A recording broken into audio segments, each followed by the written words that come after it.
विधानसभा चुनाव में केवल 2 महीने बचे हैं।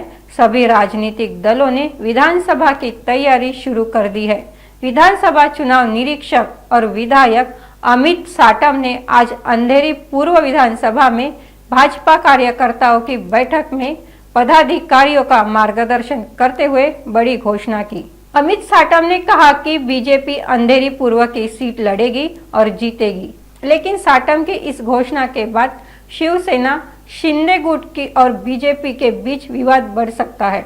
शिवसेना शिंदे गुट ने अंधेरी पूर्व विधानसभा क्षेत्र में भी तैयारी शुरू कर दी है और कल विवादास्पद पुलिस और अधिकारी प्रदीप शर्मा की पत्नी ने पार्टी में शामिल होकर अंधेरी पूर्व विधानसभा सीट पर दावा किया है।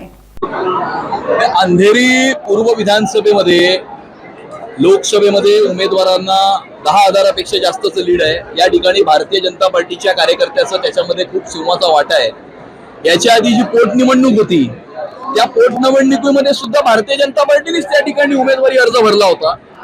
त्यानंतर संवेदनशीलता दाखवून भारतीय जनता पार्टीच्या उमेदवाराने ती उमेदवारी पाठी घेतली होती आणि त्यामुळे भारतीय जनता पार्टीच अंधेरी पूर्व विधानसभा क्षेत्रामध्ये या ठिकाणी निवडणूक लढणार आहे। पूर्व विधानसभा क्षेत्राची निवडणूक लढेल कारण या आधीच्या पोटनिवडणुकीमध्ये सुद्धा भारतीय जनता पार्टीनेच या ठिकाणी उमेदवारी अर्ज भरला होता।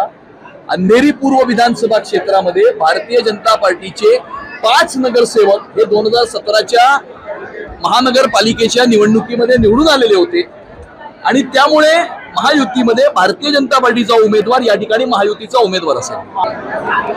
उमेदवारी ठरवण्याचा अधिकार हा पार्लमेंटरी बोर्डाला असतो आणि त्यामुळे उमेदवारी ठरवणं किंवा उमेदवारी घोषित करणं हे माझ्या अखत्यारीमध्ये येत नाही। तयारी अनेक लोक करत असतात, दावाही अनेक लोक करत असतात, परंतु त्या विधानसभा क्षेत्रामध्ये जिंकून येण्याची प्रोबॅबिलिटी, इलेक्टोरल मेरिट हे कोणाचं आहे याच्या आधारावरती निर्णय होत असतो। कारण महायुतीचे जास्तीत जास्त आमदार हे या ठिकाणी निवडून आले पाहिजे आणि महायुतीचं सरकार हे या ठिकाणी आलं पाहिजे महाराष्ट्राच्या भवितव्याकरता आणि त्यामुळे इलेक्टोरल मेरिट हे पाहून या ठिकाणी निर्णय होणार आहे।